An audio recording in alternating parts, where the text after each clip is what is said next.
घटना के समय इन्होंने काम में ली थी, है ना? वही है ना?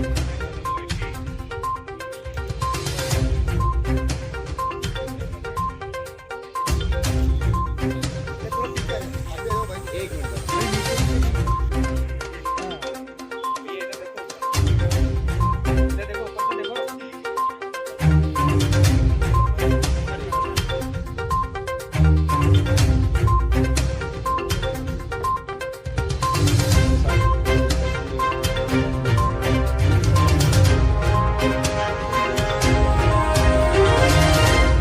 घर में घुस के डकैती घटना हुई थी जिसमें फायरआर्म का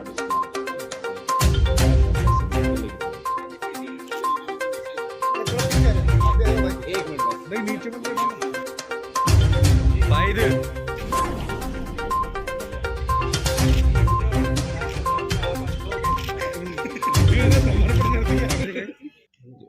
जैसा आप सबको विदित है कि पिछले महीने की 23-24 की रात्रि को मदनगंज एरिया में एक मार्बल व्यवसायी के यहाँ पे घर में घुस के डकैती घटना हुई थी जिसमें 4 लोगों के द्वारा घुस के और घर में फायरआर्म का भी इस्तेमाल करके घर से कैश और पैसे लूट के लेके चले गए थे। घटना अपने आप में काफ़ी संगीन थी और पुलिस के लिए एक बड़ा चैलेंज थी और घटनास्थल पे जो अलामत थे उनको देख के किसी एक प्रोफेशनल ग्रुप का काम लग रहा था और इस बारे में एक जो टीम एक्टिविटी और उसके कारण इस घटना का खुलासा हुआ है लगातार पीछा करने के कारण। इस घटना में ये सामने आया है कि कुछ इंटरनल हेल्प की वजह से ये घटना हुई है और कुल 4 लोगों ने बाहर से आके घटना की है। जैसे कि आपको उस समय भी विदित रहा होगा कि एक वाइट कलर की स्विफ्ट गाड़ी में लोगों ने कैप वगैरह पहन के आए और उन्होंने इस घटना को अंजाम दिया। इसके लिए हमारे जो टेक्निकल टीम्स थी और बाकी सर्वेलेंस की टीम्स थी और ह्यूमन वाली टीम्स थी, उन्होंने हर एक एंगल को एनालिसिस किया, बहुत सारे सीसीटीवी फुटेजेस को एनालाइज किया उन्होंने और एनालाइज करने से एक रूट हम बना पाए गाड़ी का कि गाड़ी इस डायरेक्शन में वापस निकली है और उस डायरेक्शन में अलग अलग इनपुट्स हम लेते हुए चलते रहे और चूँकि एक सिक्योर घर था उसमें इतनी फोर्सिबल एंट्री के कहीं साइन थे नहीं, तो एक एंगल ये भी साथ साथ हम काम कर रहे थे कि क्या इसमें कोई इंटरनल इन्वॉल्वमेंट हो सकता है कि नहीं हो सकता है। पर चूँकि सेंसिटिव मामला था तो इसलिए एकदम से उस चीज़ को भी आप ना तो फोकस कर सकते हैं ना ही रूल आउट कर सकते हैं, इसलिए बहुत कॉशियस चलते हुए हम लोगों ने उस चीज़ को किया। एक एंगल बाहर के लुटेरों में फोकस करते हुए किया और हमारा प्रयास पहले ये था कि जो इस घटना में वांछित हैं उन लोगों को हम पहले डिटेन करें और फिर उनसे पूछें कि घटना कैसे हुई है। तो इसी क्रम में चलते चलते एक इनपुट हमें मिला कि एक घर में जो व्यक्ति हैं जिनके कारण ये घटना हुई है उनका कोई एक नोन एसोसिएट है जिसके क्रिमिनल केसेस हैं और जो उनके टच में रहा है और इस तरह की इन्फॉर्मेशन को आगे डेवलप किया गया। डेवलप करते करते रेगुलरली इस पे काम करते हुए ह्यूमन इंटेलिजेंस से और टेक्निकल इंटेलिजेंस से ये चीज़ सामने आई कि एक पैसे की डिमांड को लेके जिसमें वो इंटरनल व्यक्ति फंसा हुआ था उसको लेके उसने इन लोगों को संपर्क किया और उसने फिर आगे अपने दोस्तों को संपर्क करके एक गैंग बना के इस घटना को अंजाम दिया। उनको पता था कि इस तरह की में रखी हुई है, जो व्यक्ति ने सूचना दी उनको, जो उनका भांजा है, उसने उनको सूचना दी कि कैश रखा हुआ है, कहाँ पे रखा हुआ है, किस तरह से रखा हुआ है।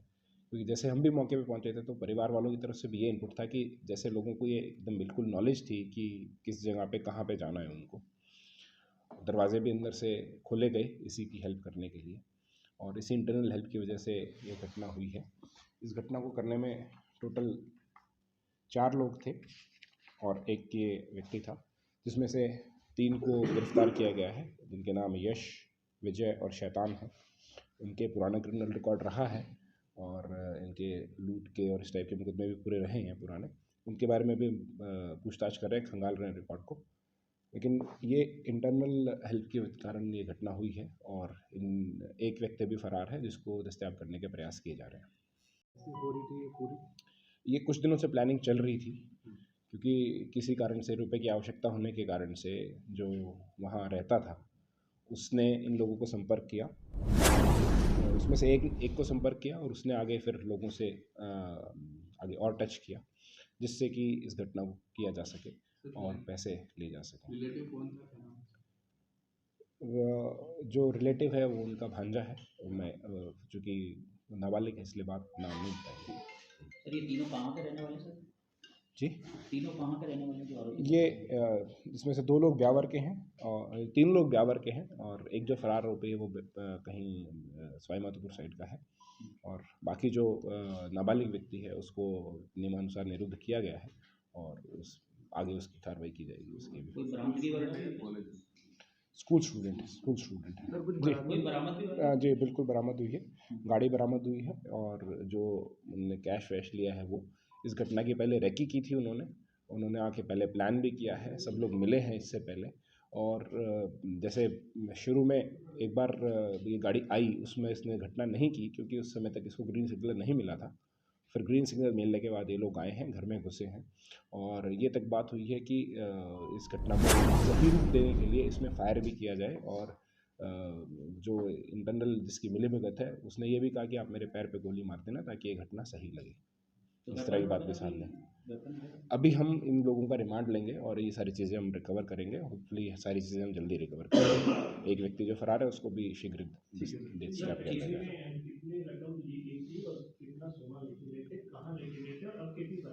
देखिए ये बरामदगी अभी हो रही है, तकरीबन 250 किलो जो ग्राम्स होने की, और तकरीबन 20-21 लाख के आसपास कैश की बात है।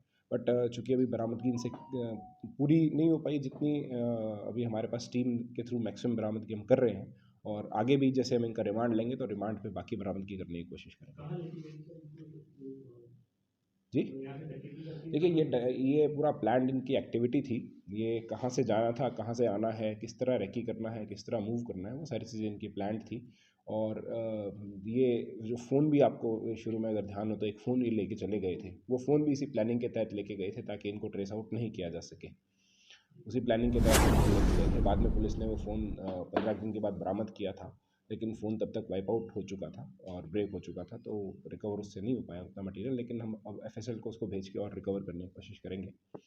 और यहाँ से ये लोग नसीराबाद होते हुए और सवाई माधोपुर की तरफ गए।